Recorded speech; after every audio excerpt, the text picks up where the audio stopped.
Trilat. That's what we have here.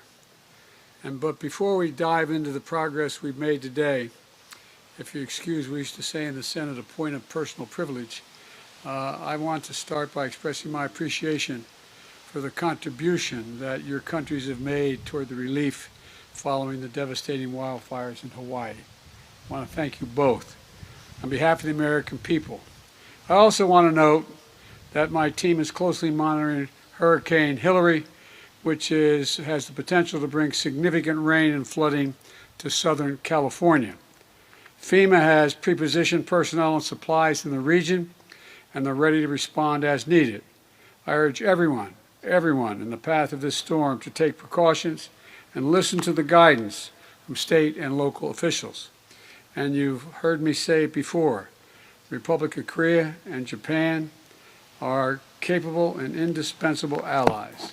Now to the purpose of why we're here. America's commitment to both countries is ironclad, and my personal commitment to bringing these three nations together was real from the very beginning. Since last summer, we've met on the margins of the NATO summit in Spain, the ASEAN summit in Cambodia, and the G7 summit in Japan. Today, we've made history with the first ever standalone summit between the leaders of our three countries, as well as our commitment to meet together on the leader level annually and to have all our relative cabinet member people meet on a regular basis from this point on. Not just this year, not next year, forever. That's the intention. And so I want to recognize the important work that both of you have done and the political courage, and I mean this sincerely, the political courage that you both demonstrated to resolve difficult issues that have stood in the way for a long time of a close relationship between Japan and Korea and with the United States. Your leadership, with the full support of the United States, has brought us here because each of you understands that our world stands at an inflection point, a point where we're called to lead in new ways, to work together, to stand together. And today I'm proud to say our nations are answering that call. First, we're elevating our trilateral defense collaboration to deliver an Indo-Pacific region that includes launching annual multi-domain military exercises, bringing our trilateral defense cooperation to unprecedented levels. We're doubling down on information sharing, including on the DPRK's missile launches and cyber activities, strengthening our ballistic missile defense cooperation, and critically, we've all committed to swiftly consult with each other in response to threats to any one of our countries from whatever source it occurs. That means we'll have a hotline to share information and coordinate our responses whenever there is a crisis in the region or affecting any one of our countries. And today, we've all reaffirmed our shared commitment to maintaining peace and stability in the Taiwan Straits and addressing economic coercion. We're going to continue to counter threats from the DPRK, including cryptocurrency money laundering to the tune of billions of dollars, potential arms transfer in support of Russia's brutal war against Ukraine. And together, we're going to stand up for international law, freedom of navigation, and the peaceful resolution of disputes in the South China Sea. Second, we're expanding our economic cooperation to build an Indo-Pacific that is peaceful and prosperous.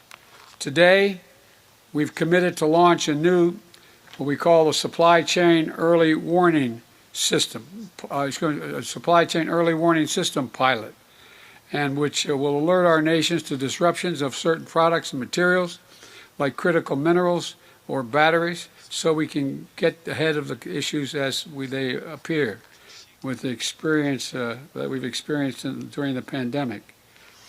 Excuse me, this is falling off. There you go. And building on the G7-led Partnership for Global Infrastructure and Investment, we're deepening cooperation between our development finance institutions to mobilize more financing for quality infrastructure and secure communications technology, to help low-income and middle-income countries throughout the region take on the challenges that matter most to their people. And finally, our partnership is about building a better future for our people.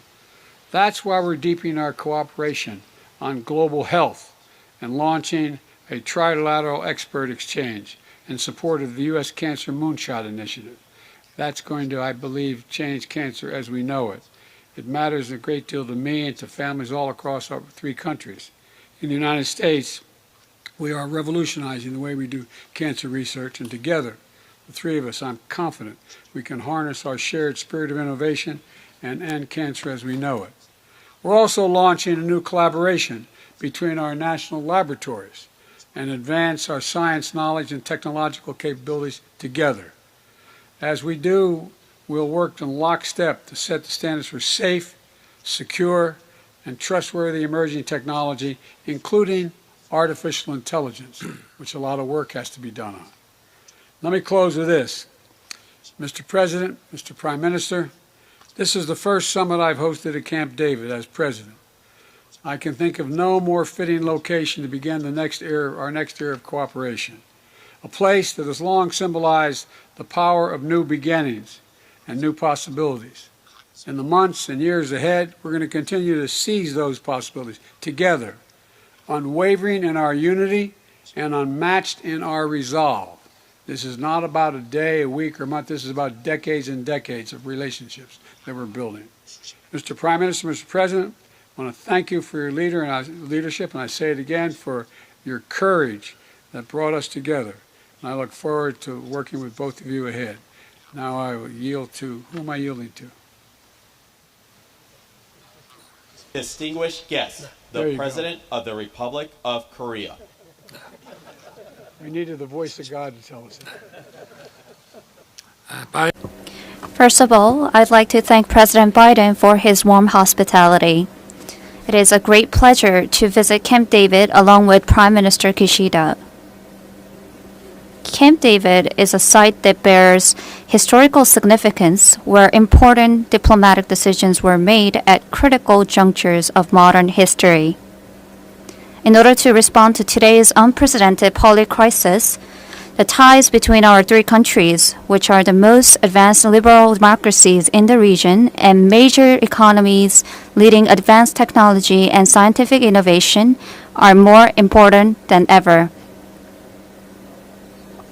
From this moment on, Camp David will be remembered as a historic place where the Republic of Korea, the United States, and Japan proclaim that we will bolster the rules-based international order and play key roles to enhance regional security and prosperity based on our shared values of freedom, human rights, and rule of law.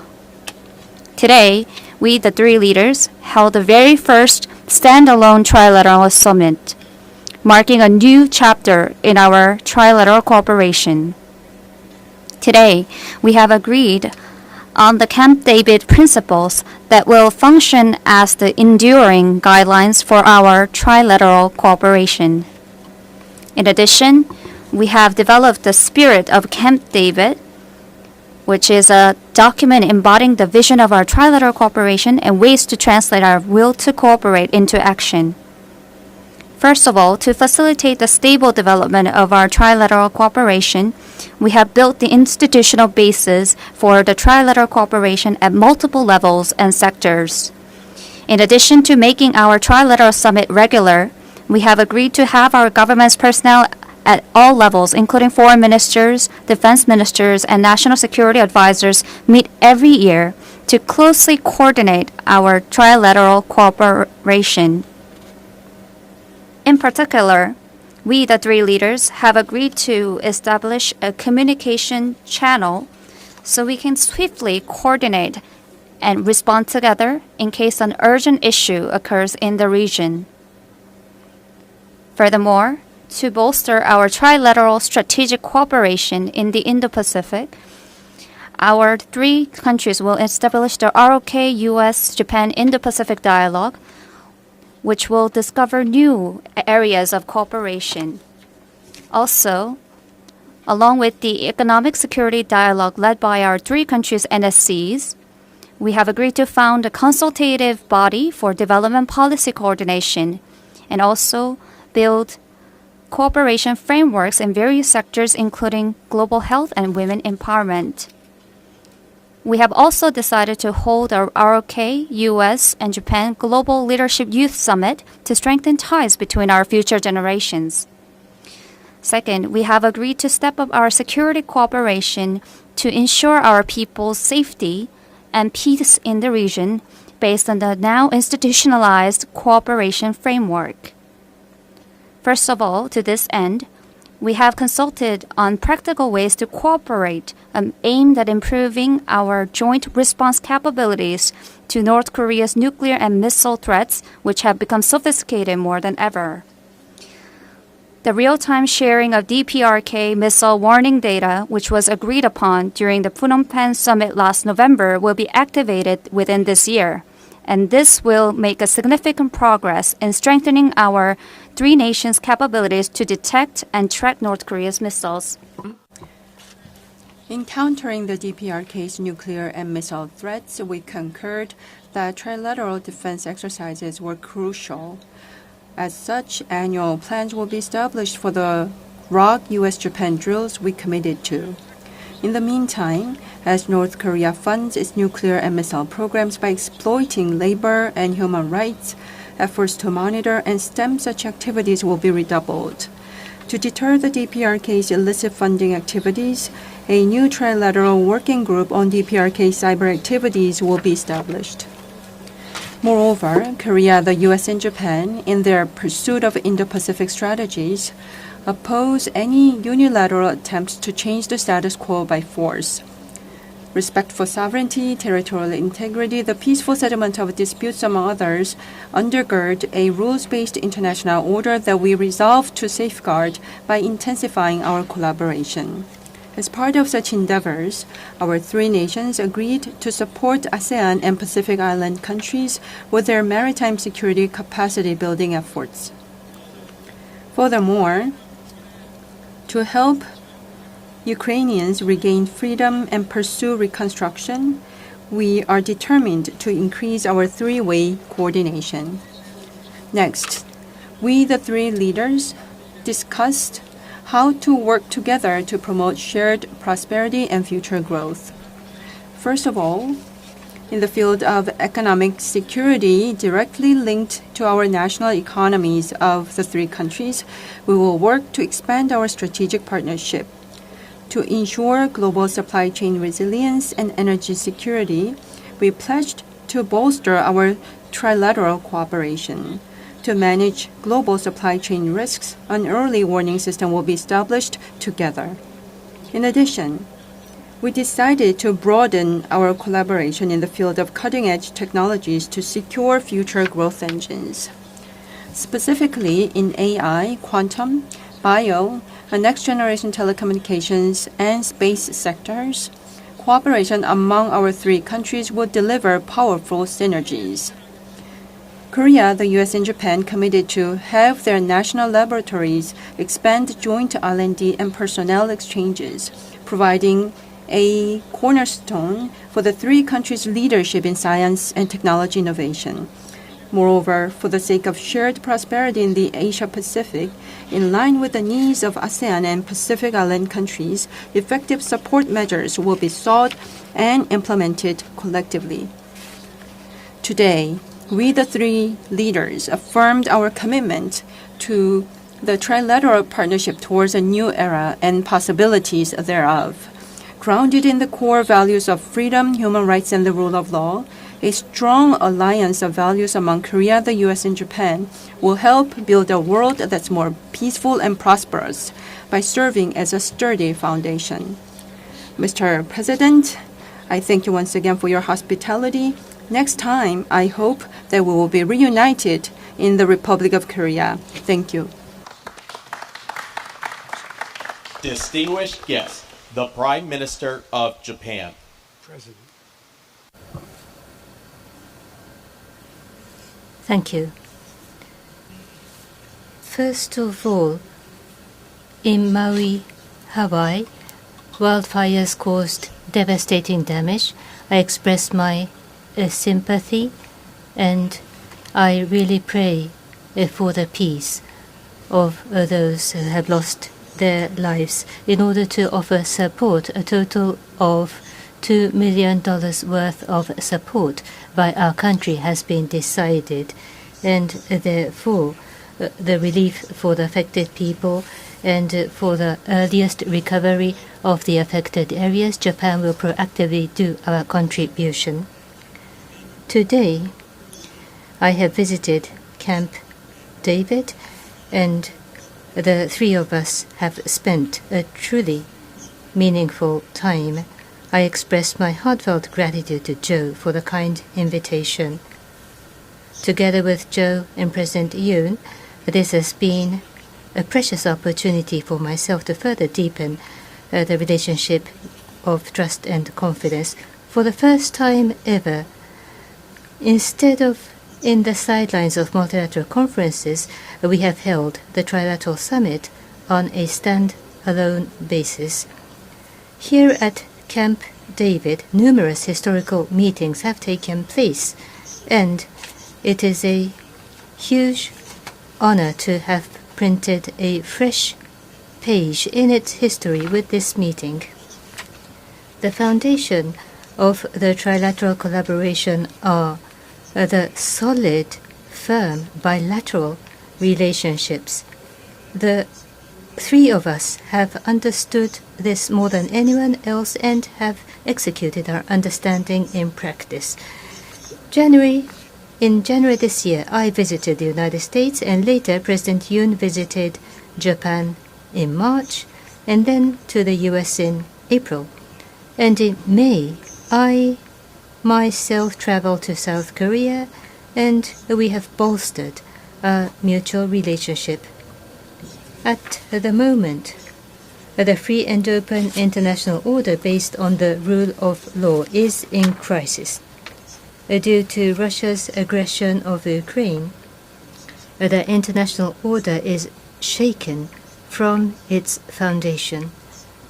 The unilateral attempts to change the status quo by force in the East and South China Seas are continuing, and the nuclear and missile threats of North Korea is only becoming ever larger.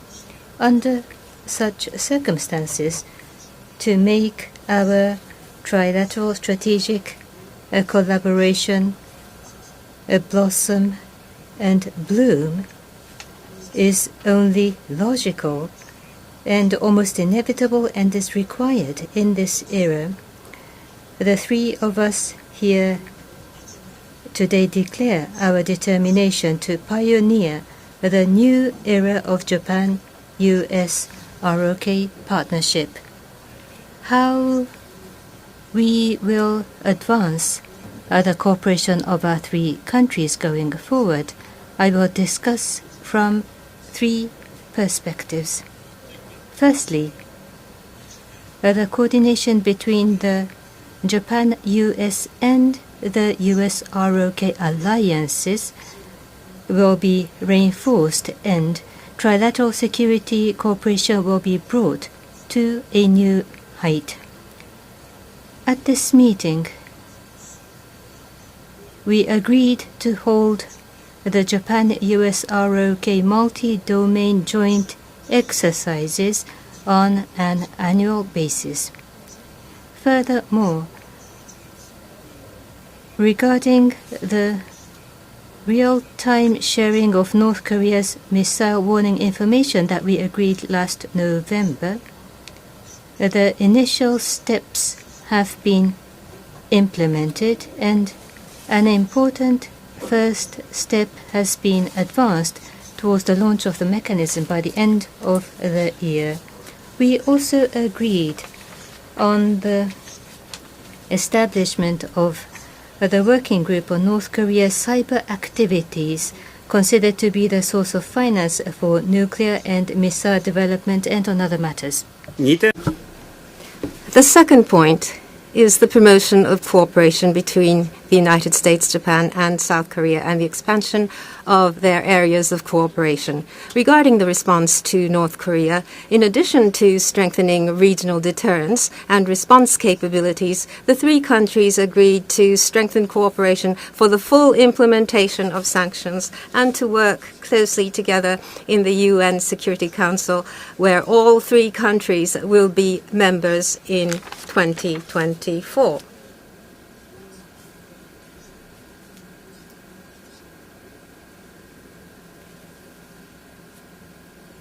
At the same time, we shared our recognition that the way is open for dialogue with North Korea. I then stated that the abduction issue is a humanitarian issue with time constraints, and once again received the strong support of Joe and President Yoon for the immediate resolution of this matter. We also agreed to work together through the Indo-Pacific dialogue and the development of cooperation to realize a free and open Indo-Pacific, and in particular to coordinate capacity building support in the domain of maritime security, particularly with regard to ASEAN and Pacific Island countries. Furthermore, we agreed to promote cooperation in the field of economic security, including critical and emerging technologies and supply chain resilience. Third, developing a framework for trilateral cooperation. This will create a foundation for continuous and stable enhancement of coordination among the three countries. After confirming that the three countries will promote multi-layered cooperation at all levels, it was agreed that the Trilateral Summit meeting will be held at least once a year.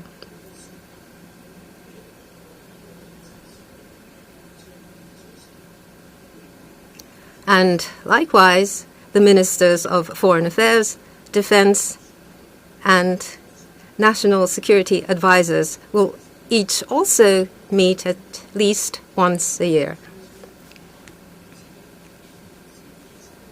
And the Financial Minister, as well as the Industry and Commerce Ministers, will be meeting.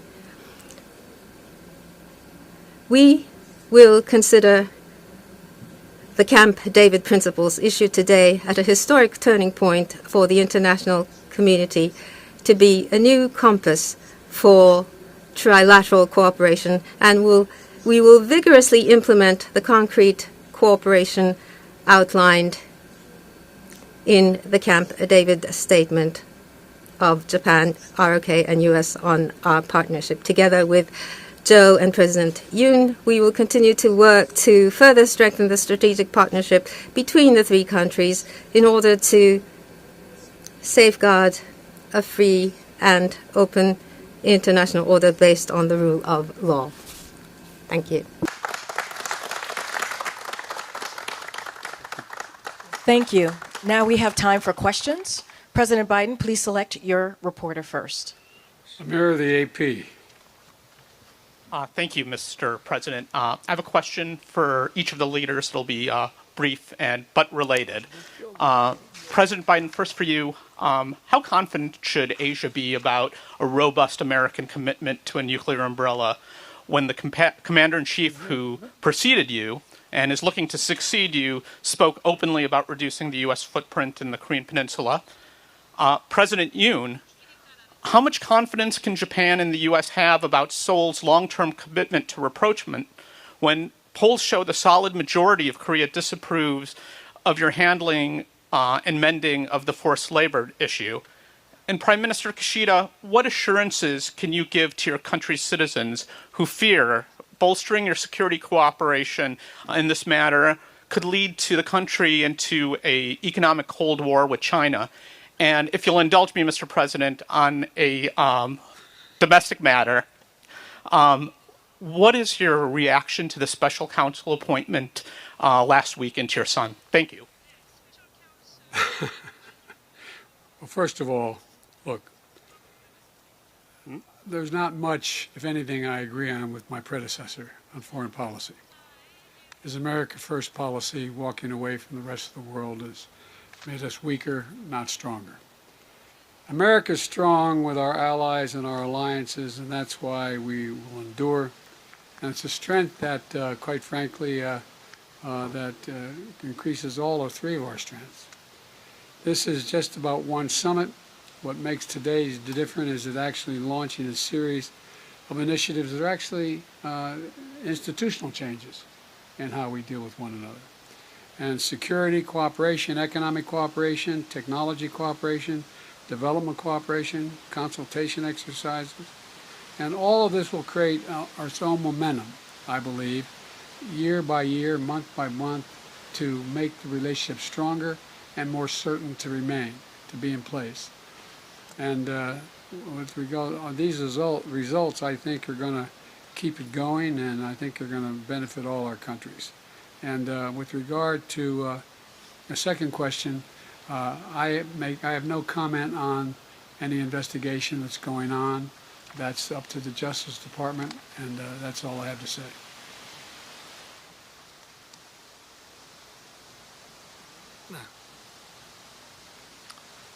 제게 하신 질문에 대해서는 To the question that was directed to me, I would like to say that the treaty made between Korea and Japan that was made in 1965 and the following measures by the government and the Supreme Court's ruling in 2015 has some differences, but we have already implemented measures to bridge the gaps among them. And in South Korea, of course, there is public opinion that is opposed to the government's measures like that. However, from a perspective that's forward-looking, strengthening ties and improving relationship between Korea and Japan are important, and there is a shared understanding that this matters to our bilateral relationship as well as our future, and this is something we need to continue working on. Thank you for the question. First of all, at today's meeting, the rules-based international order and activities inconsistent to such rule-based international order and activities, the concerns have been shared, and the rule-based free and open international order must be defended. And going forward, U.S.-Japan ROK strategic collaboration will be reinforced even further. Such endeavors will continue going forward. Our country and for the surrounding countries, the response capabilities as well as defense capabilities will be bolstered, and by doing so, the lives and livelihood of our population will be protected, and the sense of assurance must be raised. These are the important activities. Having said that, with regard to China, last year in November, there was the Japan-China Leaders Summit, and there was a positive momentum. By maintaining the positive momentum, what has to be asserted will be asserted, and we shall strongly request responsible conduct. And we will continue and accumulate the conversation about multiple issues. We will cooperate with regard to common challenges. Such constructive and stable relationship will be established by mutual effort. That is my administration's consistent policy. Based on this perception towards regional stability, our efforts will continue. Thank you. President Yoon, next question, please. 질문. 아, 네.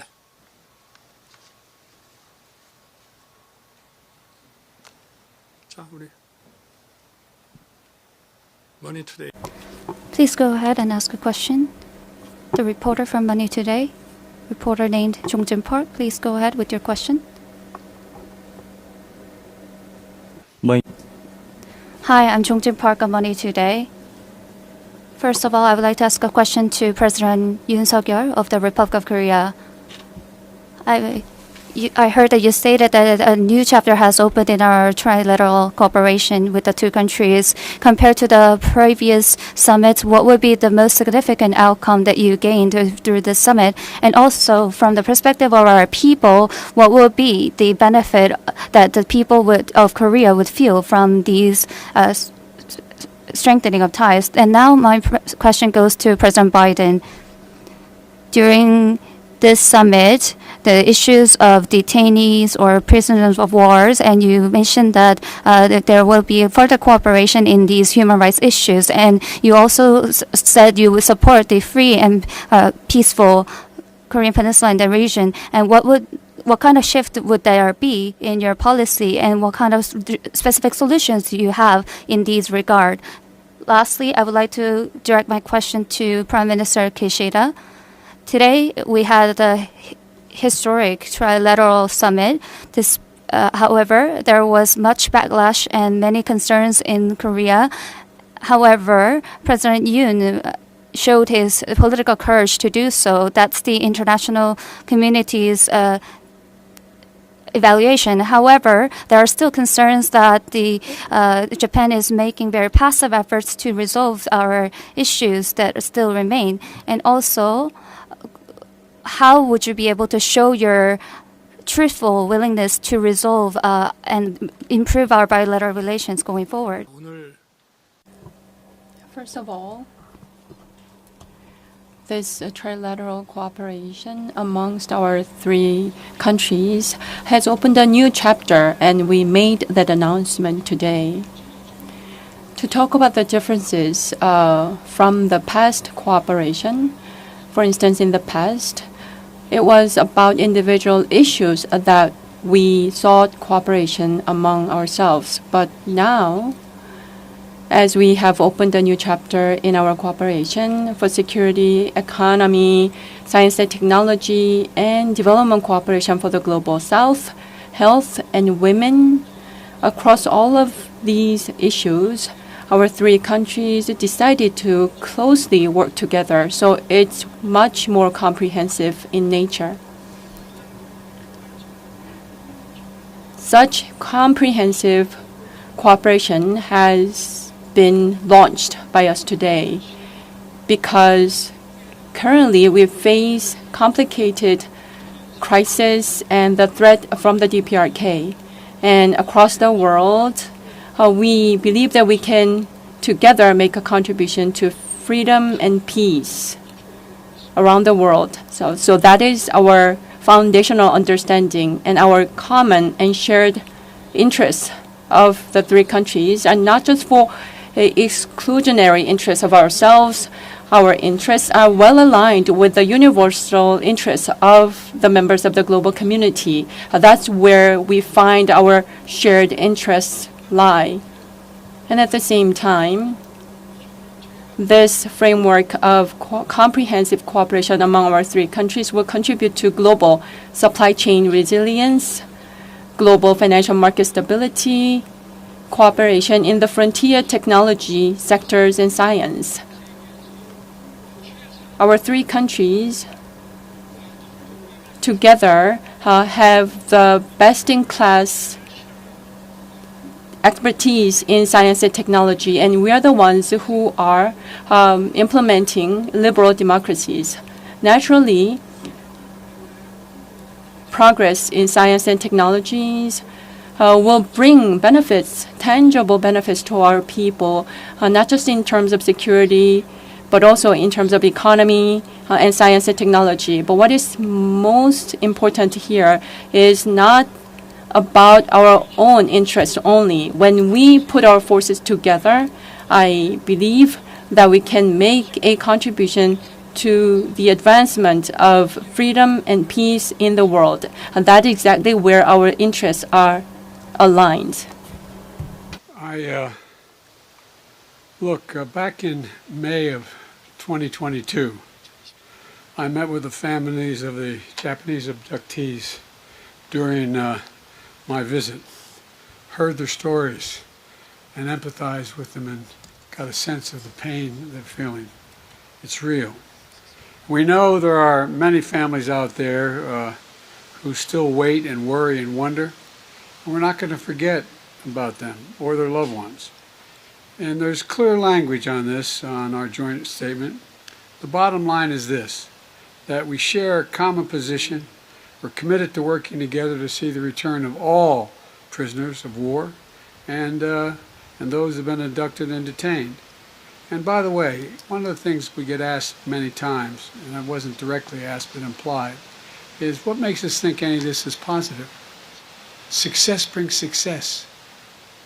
When other nations see cooperation in the region, they make judgments about would they be better off if they make commitments? Will they move?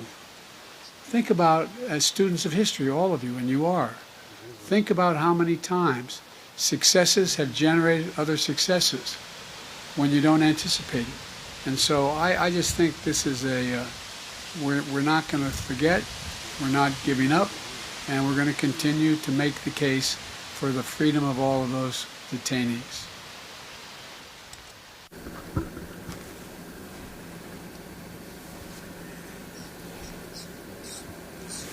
With regard to your question for me, first of all, I have strong feelings about strengthening bilateral relationships between ROK and Japan. I share that with President Yoon. The two countries, in dealing with international challenges, should cooperate. We're both important neighboring countries, and so friendship with President Yoon and a relationship of trust based on this, both countries as partners should open up a new era, and that is my thinking.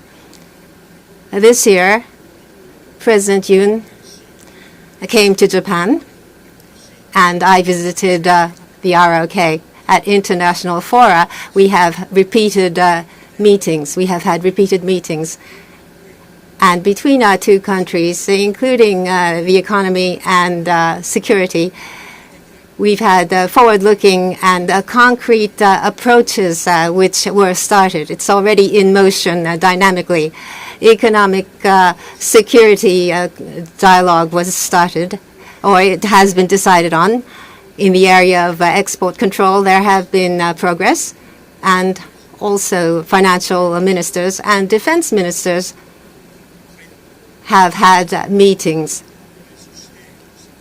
And so we've had this very positive, forward-looking developments. And these are seen not only in the public sector, but also in the private sector. We see a slate of developments, human exchanges, and exchanges between business circles.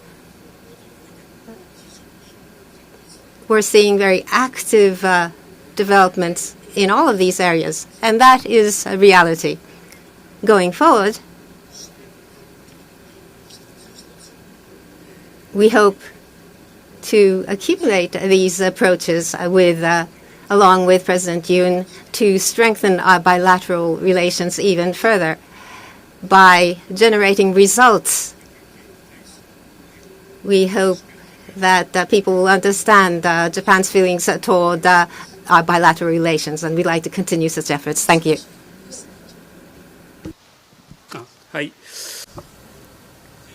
Thank you very much. Then let me see from Kyoto, Tajiri-san, Kyoto News. Tajiri, Kyoto News. At Camp David with history, I do have a question to each of the leader. Mr. President Biden, it was mentioned at this summit meeting, but Russia's aggression of Ukraine is continuing. So what role do you expect of Japan? Prime Minister Kishida has mentioned that as China's a threat in Asia is rising. Ukraine may be East Asia tomorrow. What do you think about this comment, President Biden? Under the situation in Asia where China's threat is rising, what is the meaning and significance of the trilateral relationship with Japan, US, ROK becoming stronger in multiple layers? President Yoon Suk-yeol, I have a question to Your Excellency. North Korea's nuclear missile development is a major security threat to Japan, South Korea, and the US. As North Korea's provocations continue to escalate, what is the meaning and significance of the three countries declaring a new era of partnership? Regarding the release of treated water at Fukushima Daiichi nuclear power plant, did Prime Minister Kishida explain the matter at the Trilateral or the Bilateral summit today? At the recent Japan ROK summit meeting, Your Excellency, you expressed your intent to respect the IAEA report. Despite the strong domestic opposition, why do you demonstrate your understanding for the policy of Kishida administration? I ask for the reason. And to Prime Minister Kishida, this is the first time that the Trilateral Summit is held on a standalone basis rather than on the sidelines of international meetings. You have said that the trilateral cooperation will be raised to new heights for the security environment in East Asia. And without the resolution of abduction, North Korea is continuing nuclear missile development. What is the meaning for North Korea? And in East and South China Seas, by maritime advancement, China is continuing unilateral attempts to change the status quo. What is the meaning for China? And you have a great imagination. One question ends up being six, but thank you. I'll try to answer all of them. I'm glad I didn't have you as my law professor when I said one question. At any rate, they're all legitimate questions. Look, on Ukraine, I and my country and the leadership of my country and both parties are very grateful for everything Japan is helping to deal with in Ukraine. And I mean that sincerely. They've showed strong leadership through the G7 as well, and contributed to a significant amount of financial and humanitarian assistance to Ukraine, as well as non-lethal military equipment. And, and they've joined so many other nations in holding Russia accountable through their international sanctions. If my memory serves me well, and I think it does, Mr. Prime Minister, we found ourselves in a circumstance where when I called you about Ukraine, I didn't have to convince you of anything. I started off to make the case that Ukraine was a circumstance where to think in the first quarter of the 20th century, another country would amass over 150,000 forces on the border of another country, or 150,000 forces, and invade that country without any rationale other than, if you read Putin's speech after he invaded, he talked about Kyiv being the motherland, it just was ridiculous, I think, and he talked about being Peter the Great. It was just, imagine if we'd done nothing. Imagine if we'd done nothing. And the point was immediately recognized, if I'm not mistaken, by you, Mr. Prime Minister, that we're in a situation where it could happen anywhere. We stood still. What signal would that send to China about Taiwan? What signal would that send around the world with nations more powerful on borders? But here's the deal. You contributed significantly to what I think is already let me put it this way. Russia has already lost. It cannot meet its original objective, which it stated. It's not possible. But then they've joined so many other nations in holding Russia accountable for international sanctions. With Japan's leadership, from day one, it has been critical to making it clear that the consequences for war extend well beyond Europe. Well beyond Europe. I say it in reverse. What would happen if an Asian country with 150,000 troops invaded another? You think that would not affect the interest of the economy and the foreign policy of nations in Europe and Latin America, all across the world? Would have profound impact. And with Japan's leadership from day one has been critical to making clear the consequences of this war extend well beyond Europe. Well beyond Europe. It's a global issue. It has impacts everywhere, and Prime Minister's comments at Shangri-La capture that. And by the way, you know, we talked about this being an inflection point. The world's changing. The world is changing. And about every 6 or 7 generations it makes significant change. And there's a lot happening. And the idea that we're going to sit down in the rest of the world and say, well, that's only a European problem. There hasn't been that kind of invasion since World War II. And so, as for peace, we all want that, of course. Ukrainians want it most of all. And my team has been working very closely with the President Zelensky's team and further peace formula, noting that nothing about Ukraine without Ukraine, but nonetheless, we're meeting with them constantly. And your other 2 questions about China. I'll just say this summit was not about China. That was not the purpose of the meeting, but it did come, China obviously came up. Not to say we don't share concerns about the economic coercion or heightened tensions caused by China, but this summit was really about our relationship with each other and deepening cooperation across an entire range of issues that went well beyond just the immediate issues we raised. It was about more peaceful and prosperous Indo-Pacific, a region, quite frankly, that would benefit everyone living there and around the world if we get it right. It's not just here. It has a phenomenal impact. Think about what's at any rate. I won't get going. I'll take too long. But as you've seen from the initiatives we're announcing here, today is just how committed we are to see this vision take place. And I think this relationship that we've put together, and I think you're going to see it expanded. It's not merely what we did today. This is a historic meeting. But we've laid in place a long-term structure for a relationship that will last and have a phenomenal impact, not just in Asia, but around the world. Someone once said in a different context that about healthcare provision in my country a while ago. This is a big deal. This is a big deal. Thank you. They have to answer their questions. Yes, let me address the questions directed to me. First, as to North Korea's nuclear and missile provocations and the threats that are posed, and how we plan to counter those threats together among our 3 countries, let me address that question. Of the cooperative frameworks among our 3 countries, what is most symbolic out of those is our cooperation in defense area. Any provocations or attacks against any one of our 3 countries will trigger a decision-making process of this trilateral framework, and our solidarity will become even stronger and harder.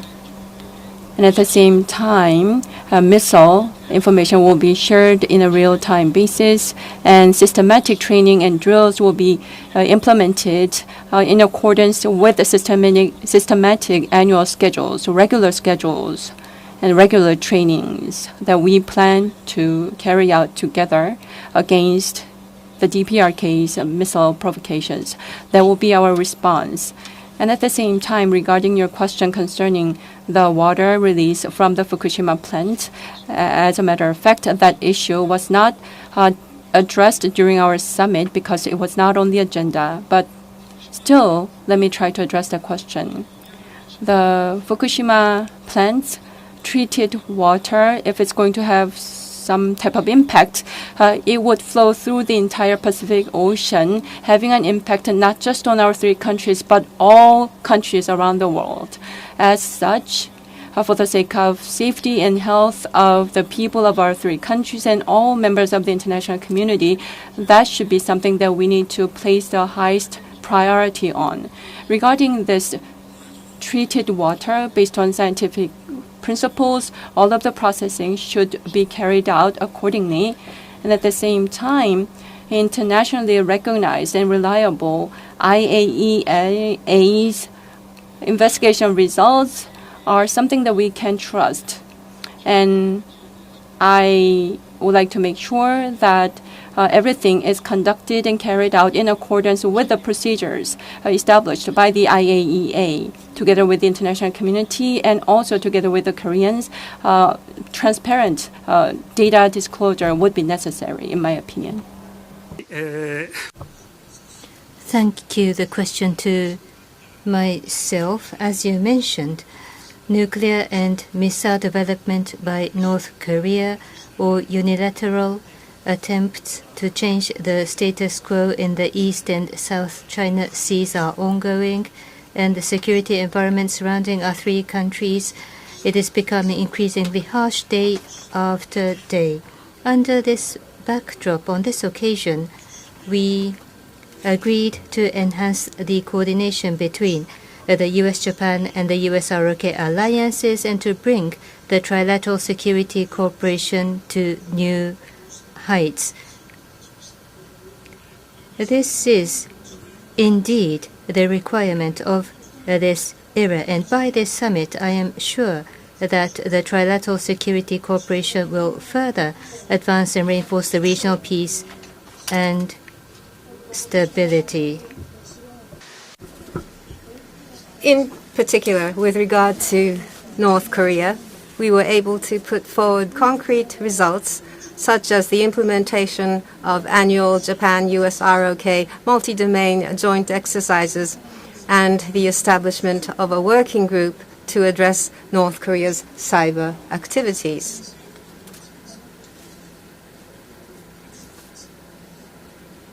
I also stated that the abduction issue is a humanitarian issue with time constraints, and Joe and President Yoon reiterated their strong support for the immediate resolution of this matter. We also shared our recognition that the path to dialogue with North Korea is open. Furthermore, once again, the presidents of both countries aligned with me in strongly opposing unilateral changes to the status quo through the use of force.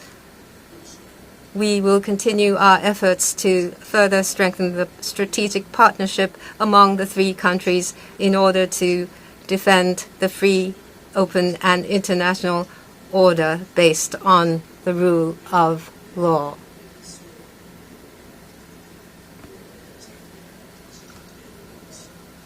That is all. Thank you. Concludes. I expect and hope to follow up on our conversation on Bali this fall. That's my expectation. Thank you. This concludes